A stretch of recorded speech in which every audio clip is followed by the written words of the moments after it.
Muito bem. Eu tenho certeza que em algum momento você, no almoço de família, entre os seus amigos, entre seus familiares, já deve ter se perguntado por que nós celebramos a Páscoa com ovos, com velas, com cordeiros e por que a figura do coelho. Será que isso tudo tem mesmo a ver com o cristianismo, com o significado da ressurreição? Hoje eu quero te levar numa viagem espiritual e repleta de símbolos para você entender como que os símbolos da Páscoa nasceram, evoluíram e foram ressignificados pela fé cristã ao longo dos séculos. Tudo começa com o povo hebreu, quando ainda estava preso no Egito. A Páscoa cristã nasce da Peshá judaica, a festa da libertação do Egito.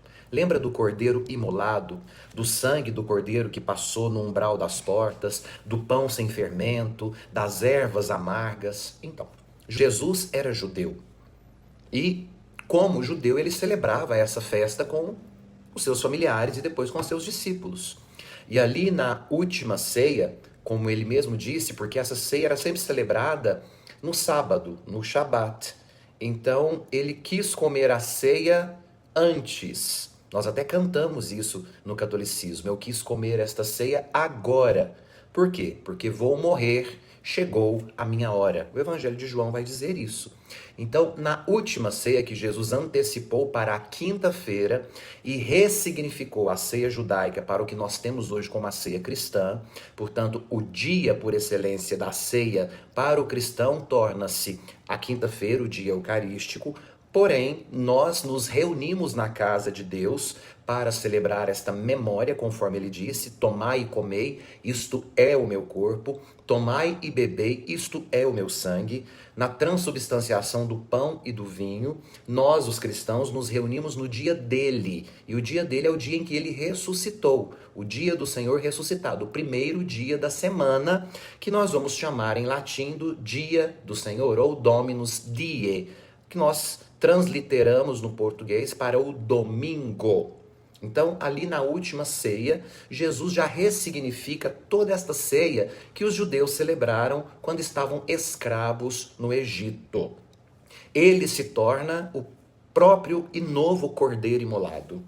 Não mais o animal, mas ele próprio, o Cristo, entregue por amor, como vai dizer São João Batista, quando Jesus aparece no deserto, diante do Rio Jordão, para ser batizado por João, seu primo, a quem nós chamamos de o Batista, porque é ele quem batiza. Então, João o Batista é João o batizador. Então, ele vai batizar Jesus. E ele vai apontar para Jesus e dizer: eis o Cordeiro de Deus, que tira o pecado do mundo. Não é mais o cordeiro dos judeus ou o cordeiro do João, do Fábio, do Pedro. É o cordeiro que Deus oferece agora para tirar o pecado do mundo. Então vejamos, os símbolos da cruz para a luz. O primeiro símbolo é o círio pascal, a grande vela acesa na vigília da ressurreição que nós celebramos no sábado após o pôr do sol.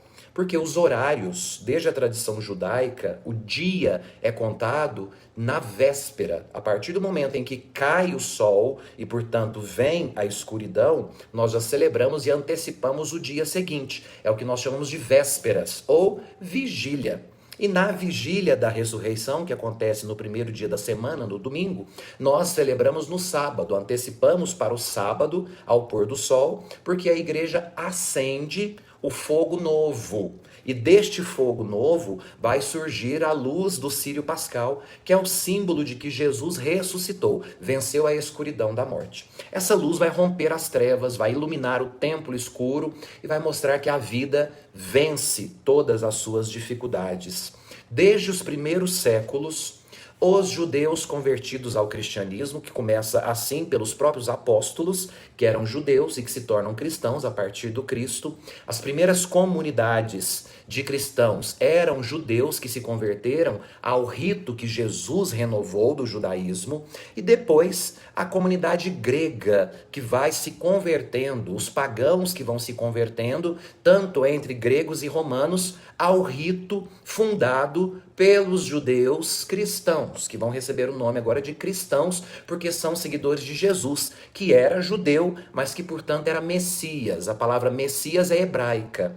e é traduzida no grego por Christos. A palavra Christos é Messias no hebraico e traduzido para a nossa língua é o ungido, o esperado. Então, desde os primeiros séculos, os cristãos viram no fogo, na luz, a presença de Deus. Assim como no deserto, nós temos a figura de Deus na sarça ardente, no fogo. E enquanto o povo caminha pelo êxodo, essa sarça ardente acompanha o povo na forma de coluna de fogo, a coluna luminosa que vai guiar os passos do povo durante a noite. Em segundo lugar, nós vamos ter a água e a vida nova. A Páscoa era e ainda é o momento em que muitos convertidos, seja do judaísmo ou do paganismo, eram batizados e são batizados até hoje. Então a água abençoada na noite do sábado santo, na vigília, que já antecipa o domingo, é a água do batismo, que representa a morte e a vida ao mesmo tempo. Quem mergulha dentro da água é sepultado, desce à sepultura com Cristo, e ao sair da água, ressuscita com ele. Aqui nós temos o símbolo da imersão. Mergulhar nas águas do batismo para descer à mansão dos mortos. Sair da água do batismo como quem sai para fora do túmulo ressuscitado. É o mar vermelho sendo atravessado. É o dilúvio que purifica. É a água que sai do lado aberto de Jesus do alto da cruz. O terceiro momento que nós temos, não é o quarto, é o aleluia. Os sinos que tocam e a veste branca. O canto do Hallelujah, que é silenciado durante 40 dias, a quaresma, vai explodir dentro da liturgia da Páscoa. Esse Hallelujah do hebraico é um grito de vitória. Os sinos que estavam calados desde a Sexta-feira Santa voltam a tocar a partir de agora. E os recém-batizados ou recém-convertidos, antigamente que vieram do judaísmo ou do paganismo, eles se vestem de veste branca, que é o sinal da glória e da vida nova. Tudo respira ressurreição. Tudo canta, ele vive, glorioso. Hallelujah. Depois nós vamos ter a cruz revestida de flores, que significa o jardim onde Jesus ressuscitou. Na Páscoa, muitas igrejas enfeitam as cruzes com as flores. Ela não é mais o instrumento de morte e tortura. Ela é a árvore da vida do jardim. Ela é uma árvore fértil que dá um fruto eterno. Ela não é mais a árvore que faz pecar. Ela é uma árvore de cujo fruto nós comemos e bebemos, porque é o próprio Cristo que é o fruto da árvore. E repare num detalhe do Evangelho. Jesus ressuscita também num jardim, não no Éden. Agora é um novo jardim. E Maria Madalena confunde Jesus como um jardineiro. E não é por acaso, é teologia. Por quê? A figura ressuscitada em Jesus Cristo é a figura do novo Adão. E é nele que se inaugura um novo jardim do Éden. E o seu corpo glorificado não possui mais os aspectos da matéria, mas os aspectos divinos. Por isso que Maria Madalena, mesmo sendo tão íntima e próxima de Jesus, não o reconhece de imediato, porque o seu corpo está glorificado. E aqui nós temos toda a ressignificação da matéria e também do jardim do Éden. Tudo se faz novo. Agora, onde é que entra a ideia do ovo de Páscoa? Vejamos que o ovo é símbolo do túmulo. E ali dentro do túmulo nós temos uma vida nova. Todo ovo carrega em si a potência de uma vida. Dentro de cada ovo, seja de qual for o animal, possui uma vida em possibilidade. Sim, o ovo é um dos símbolos pascais mais antigos do cristianismo.